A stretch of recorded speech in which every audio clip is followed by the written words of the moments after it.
श्री स्वामी समर्थ। तुम्हा सर्वांचं माझ्या चॅनलमध्ये मनापासून स्वागत आहे। तर बघा, उद्या आहे शाकंभरी पौर्णिमा, त्याचबरोबर भोगी सुद्धा आहे। नवीन वर्षातील पहिली पौर्णिमा। या पौर्णिमेला पौष पौर्णिमा सुद्धा म्हणतात। शाकंभरी या देवीच्या नावानेच या पौर्णिमेला ओळखलं जातं।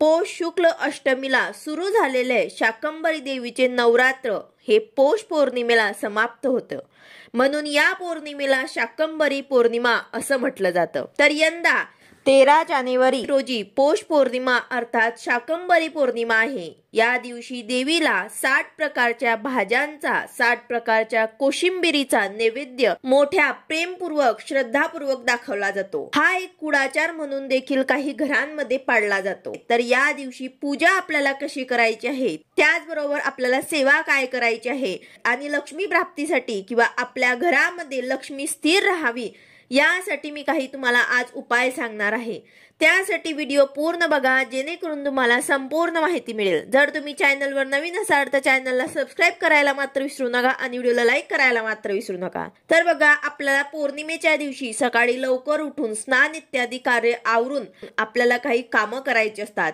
हे कामं आपण प्रत्येक पौर्णिमेच्या दिवशी किंवा मग अमावस्येच्या दिवशी किंवा मग मंगळवार, शुक्रवार या दिवशी घरातील आपल्याला जाळे जळमट काढायचे असतात। घर आपल्याला स्वच्छ करायचं असतं। त्याचबरोबर पाण्यामध्ये थोडेसे खडे मीठ टाकून आपल्याला लादी पुसायची असते। थोडीशी हळद, गोमूत्र आपल्याला टाकून या पाण्याने आपल्याला या दिवशी फरशी पुसायची असते। हे कार्य आवरून आपल्याला आपल्या घराची स्वच्छता करायची आहे। सर्वप्रथम आपल्याला आपल्या घराचा मुख्य दरवाजा जो आहे तो स्वच्छ करून उंबरठ्यावरती हळदीचे लेपन करायचे आहे।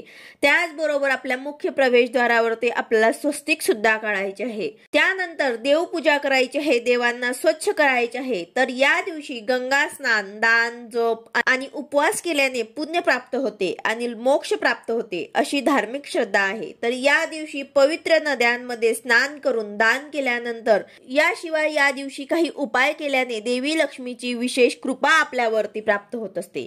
तर पंचांगानुसार पौष महिन्यातील शुक्ल पक्षातील पौर्णिमा ही उद्या सोमवारी दिनांक 13 जानेवारी 2025 रोजी या तारखेला पहाटे 5:03 चालू होते। तसेच मंगळवार 14 जानेवारी 2025 या तारखेला पहाटे 3:47 संपत आहे।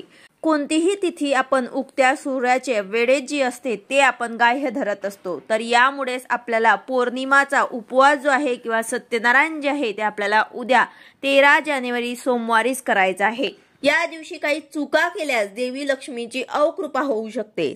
तसेच आर्थिक अडचणी सुद्धा आपल्याला येऊ शकतात। तर यासाठी या दिवशी आपल्याला काय करावं आणि काय करू नये हे सुद्धा मी तुम्हाला आता सांगणार आहे।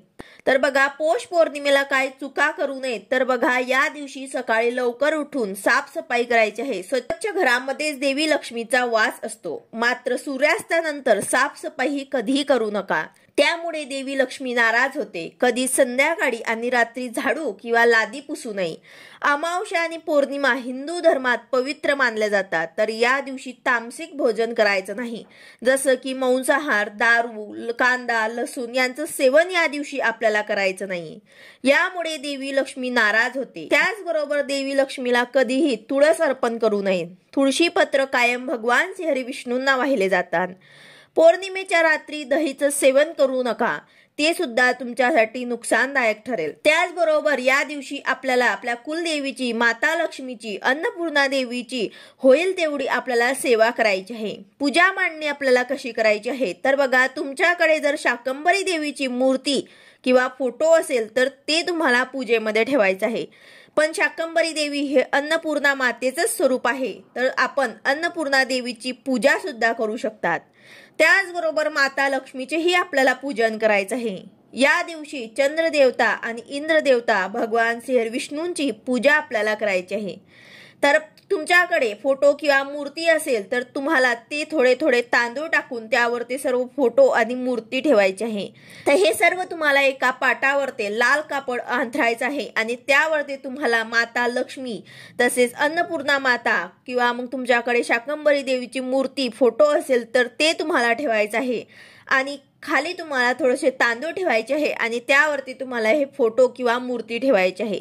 तसेच आपण प्रत्येक पूजा करताना गणपती बाप्पांची सर्वप्रथम पूजा करत असतो। तर आपल्या देवघरातील गणपती बाप्पांची मूर्ती घेऊन अभिषेक करून त्यांची आपल्याला सर्वप्रथम स्थापना करायची आहे। त्यानंतर अन्नपूर्णा माता हे पार्वतीचे स्वरूप आहे। अन्नपूर्णा माता म्हणजे संपूर्ण विश्वाला अन्न पुरवण्याचे कार्य ते करते, म्हणून तिला अन्नपूर्णा असं म्हणतात। तर अशा पद्धतीने तुम्हाला या दिवशी शाकंभरी देवीची पूजा करायची आहे। सर्व फोटो आणि मूर्तींना हळदी कुंकू लावून अक्षदा फुलं अर्पण करून नैवेद्य तुम्हाला दाखवायचा आहे। बाजारामध्ये सर्व ताज्या भाज्या आहेत त्यांचा नैवेद्य आपल्याला दाखवायचा आहे। फळांचा नैवेद्य आपल्याला दाखवायचा आहे। देवीची आरती आपल्याला करायची आहे। धूप दीप देवीला दाखवायचा आहे आणि या दिवशी खिरीचा नैवेद्य चंद्रदेवाला आणि माता लक्ष्मीला न विसरता आपल्याला दाखवायचा आहे।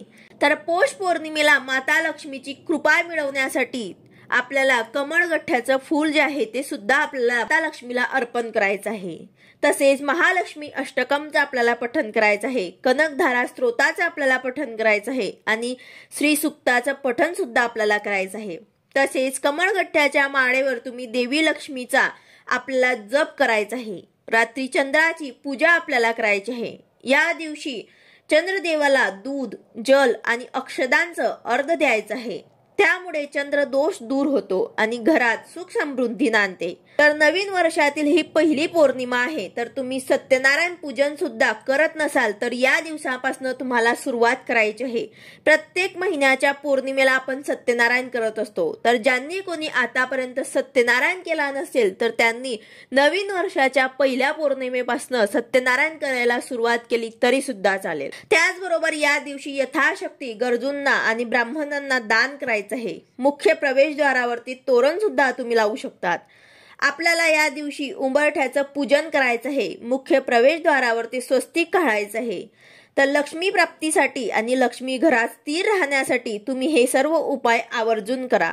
पौर्णिमा हे लक्ष्मी मातेची जन्मतिथी असल्याने तिला ती अधिक प्रिय आहे, म्हणून केवळ कोजागरी पौर्णिमेलाच नाही तर दर पौर्णिमेला लक्ष्मी मातेची पूजा करायची असते। घरात सुख शांती नांदावी यासाठी तुम्हाला हे उपाय आवर्जून करायचे आहे। तसेच पौर्णिमेला पिंपळाच्या झाडाला प्रदक्षिणा घालायची असते, दिवा लावायचा असतो, त्याचबरोबर यथाशक्ती दान करायचे असते। अशा प्रकारे तुम्हाला शाकंभरी पौर्णिमेच्या दिवशी आवर्जून माता लक्ष्मीची अन्नपूर्णा मातेची पूजा आपल्या घरामध्ये करायची आहे आणि या स्तोत्रांचं मंत्रांचं तुम्हाला पठण करायचं आहे। व्हिडिओ आवडला असेल तर लाईक करा, शेअर करा, सबस्क्राईब करा। भेटूया अशाच नवीन व्हिडिओ सोबत। श्री स्वामी समर्थ।